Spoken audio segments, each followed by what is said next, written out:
and welcome. I'm Eric Gao, and here's what happened this week. Could the U.S. help Taiwan stop an all-out invasion by China? That's what a think tank in Washington, D.C. is trying to figure out through tabletop war games. TaiwanPlus was granted exclusive access, and as our reporter Jaime Ocon found out, not all games have a winner.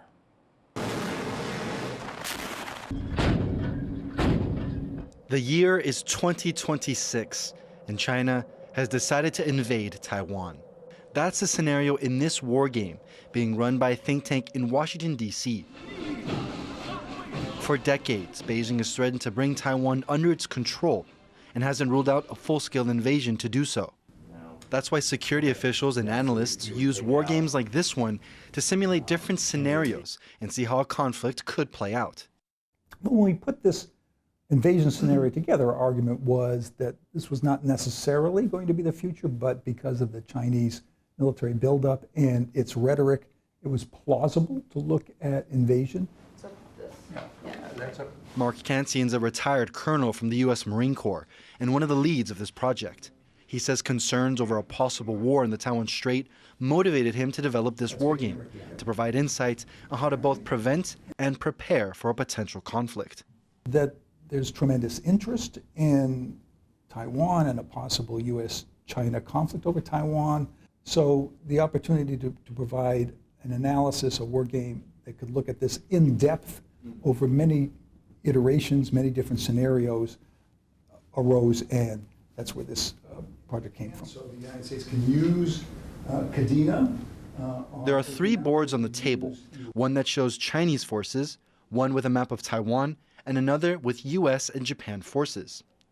The game uses different colored pieces to represent the different militaries and their weapon systems.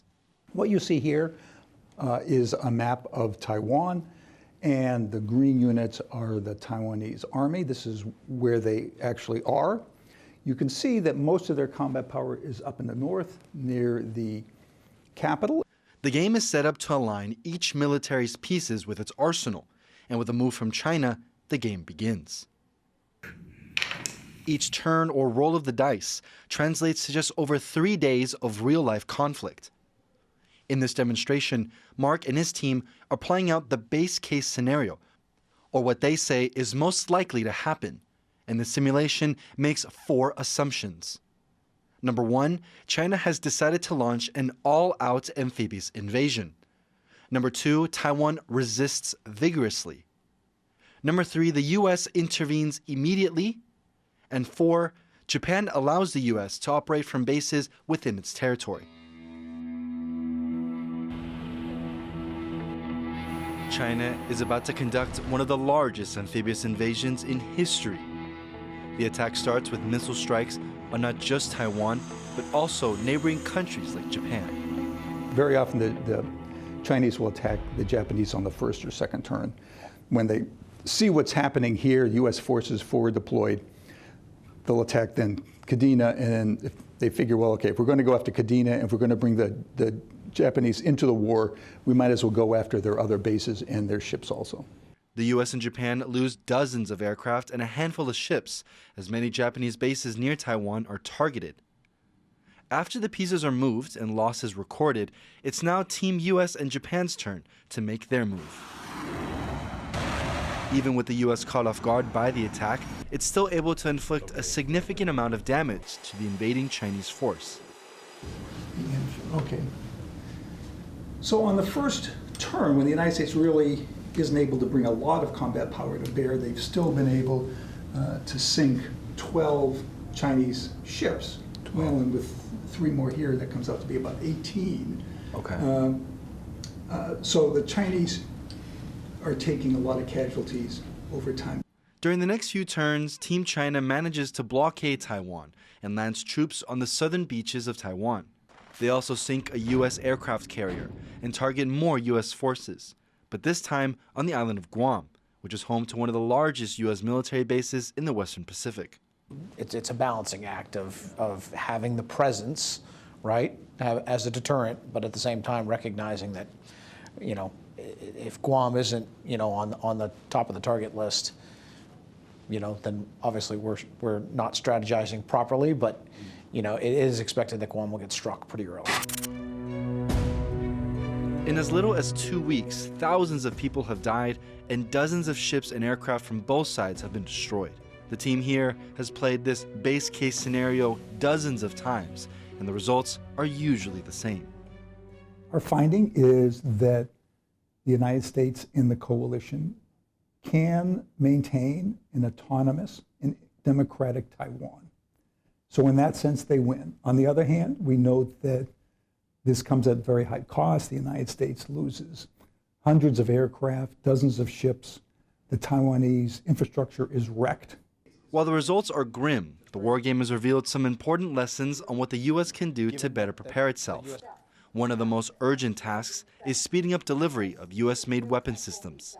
Taiwan is still waiting on more than $19 billion worth of U.S. weapons, many of which have been delayed since 2019. Once the war begins, you can't get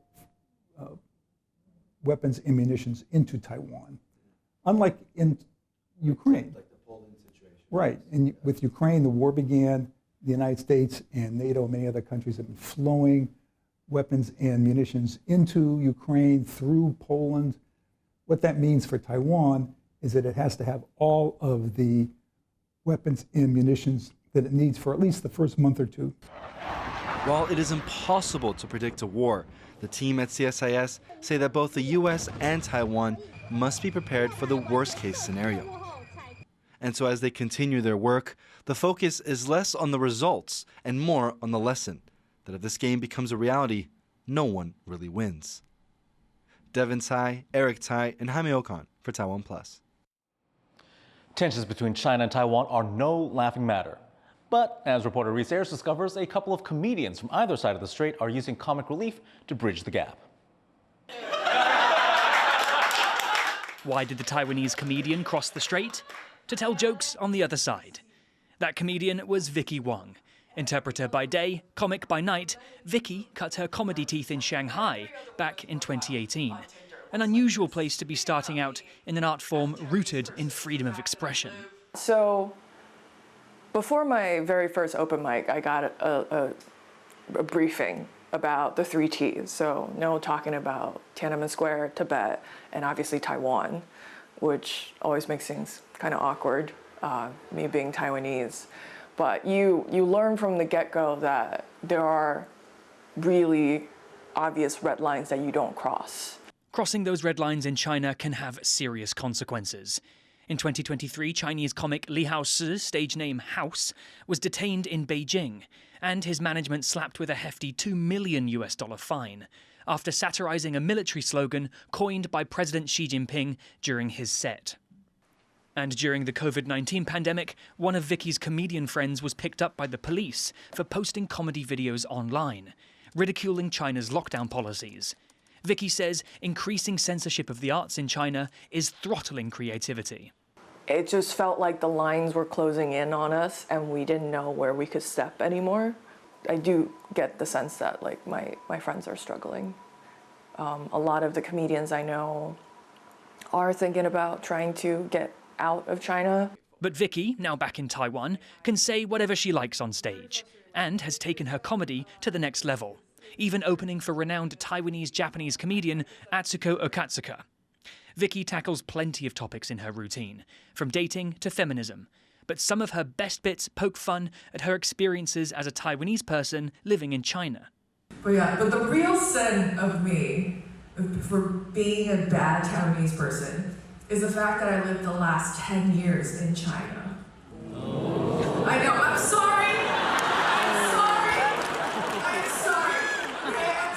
I betrayed democracy. I sold my soul for Young V. And Vicky's not the only comedian finding the funny in Taiwan and China's complex relationship. Jamie Wang, who's from China, is a student in Taipei and has been making a name for herself. It is a very interesting experience living in Taiwan as a Chinese. Every foreigner is like, oh, I love Taiwan. Taiwanese are so nice. But that's because you're not Chinese. Just like Vicky, Jamie sources much of her comedy from her experiences and frustrations living on the other side of the strait. As a Chinese national studying in Taiwan, Jamie doesn't have access to the same benefits as citizens from other countries, including health insurance or the right to work part-time. So I think it's kind of like a bittersweet feeling that I love this place a lot, but also I feel like I'm not welcomed, or people don't see me as what I am, but see me as like a stereotype. And I also experience like Chinese people are very like dehumanized in other people's eyes. Censorship and discriminatory policies aren't the only challenges comics like Jamie and Vicky face. As female comedians in a traditionally male-dominated art form, they're also subject to sexist attacks on and offline. I mean, I receive death threats. Yeah. Because I have viral video on Instagram, and I got like 1 million views or something, and there's so many trolls every day. In the past, I've gotten a stalker from doing stand-up before, like someone who just would follow me places and like stalk me everywhere online, and like I had to quit comedy for a while because I just didn't feel safe showing up in public. Despite some aggressive audience reactions, Jamie and Vicky haven't been dissuaded from taking to the stage. Under the shadow of one of the world's most sensitive political stalemates, comedians like Jamie and Vicky are using comedy as a tool to spotlight social inequality on both sides of the strait and prove that laughter really might be the best medicine. Joseph Wu and Says in Taipei for TaiwanPlus. The Taipei Metro rolled out dog and cat-only cars this past Sunday ahead of International Pet Day later this month. These furry friends got to take a ride without being in a carrier, and the Metro may consider making pet rides a year-round thing. Irene Lin has the story. Dogs and cats getting to ride on their favorite humans' laps on the city metro for once. In a Taipei Metro event celebrating International Pet Day, pets got to travel outside of a carrier and make friends with fellow passengers. 可能会想要跟主人一起玩，然后他之前在笼子里面呜呜的声音，就希望可以想要出来这样子，对，然后他今天就很高兴。之前都要用这种车子载着，对，没办法露头出来。 Taipei Metro said as long as the pets were on a leash during the ride, their owners could let them run around interacting with others. But with felines and canines not known to mix harmoniously, they were kept in separate cars, and barricades were added between them to keep the ride comfortable for everyone. Veterinary professionals and security officers were also on board to ensure passenger safety. 也是有猫出来，那出来的猫大概都是出现炸毛啊，然后整个很紧张的一个表现。甚至我们还看到它在车厢直接就想飞起来了。对，所以今年的分开，我觉得是比去年有更好的一个安全措施。 With these additional safety measures, the metro increased the number of trains pets were allowed on. 今年推出了4列车，16个班次，那参加的民众也都不需要报名，那我们每一个站都停靠。 It's the event's second year, but many pet owners hope to set it up as a year-round policy. 因为它现在1年1次嘛，看到之后可以可能每季或每个月的话，可能更好。 For now, pet owners will have to convince their furry friends to be patient in carriers or strollers on the train, while staying hopeful of one day being unconfined. Ethan Pan and Irene Lin for TaiwanPlus.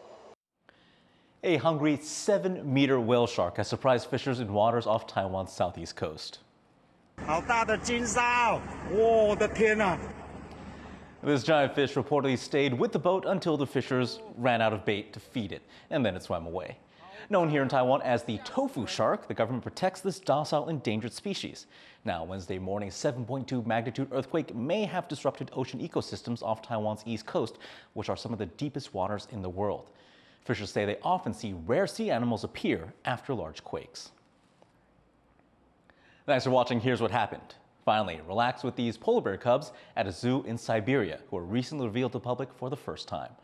I'm Eric Gao. Take care, and we'll see you next time.